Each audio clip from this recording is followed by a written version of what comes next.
world of video games, there is no marketing buzzword which occurs just as much as immersive.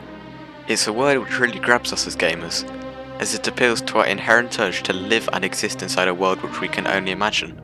But what, for me at least, is even more captivating, is the idea of being able to experience another time, a time which many historians endlessly study, a time like World War II and games like Hell Let Loose.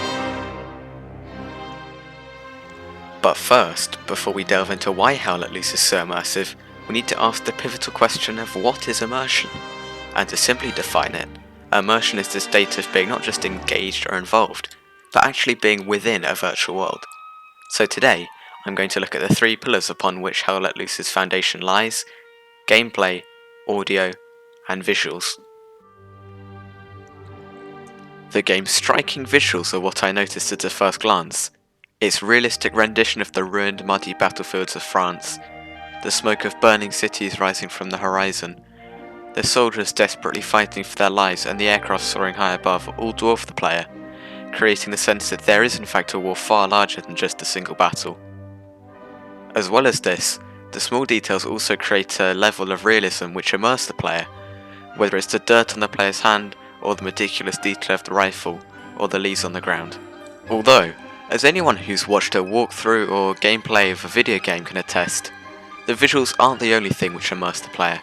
In fact, it's the gameplay which plays a far larger part. The gameplay style of Hell Let Loose is fairly unique. It can only really be seen in games such as Squad and Postscriptum, although we won't be opening that can of worms in this video. Its realistic large armies, huge maps and lengthy battles mean that a certain degree of strategy is required, at least to be successful, resembling the decisions and preparation that the soldiers and generals of the war had to make, which is enabled by its commander and squad-based organisation.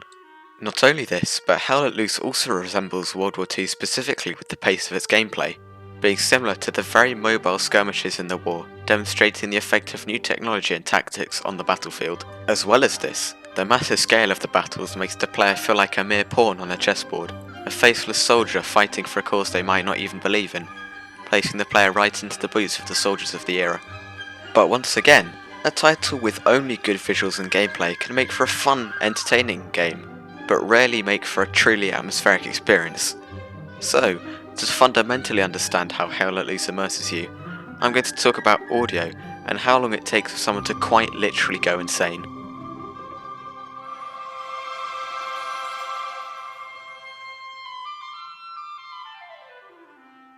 In the early 1960s, two scientists by the name of Josie Loris and Antoine Seny plunged themselves into separate dark and desolate caves, where it was so pitch black that sight became completely useless to them, but by using the sounds around them, they could easily orient themselves, and survive for several months with only a few temporary side effects. On the other hand, the Orfield Laboratories in Minnesota is home to an anechoic chamber, a room completely absent of sound. There, it takes only 30 minutes to become completely disorientated, with the effects being so bad that many of the scientists testing on humans take the precaution of tying them down to the chair, as the sounds which the human body usually uses for orientation cease to exist. And it's those sounds which don't just apply to the anechoic chamber, it also applies to Hell Let Loose and its immersion. The audio guides you through the hell-like battlefields and the desolated towns with the distant sound of gunshots warning the player to proceed with caution. As well as this, the different weapons and vehicles act almost like a synchronized orchestra, the guns the violins, the planes like the mighty bassoons, and the artillery the kettle drums of our mighty orchestra.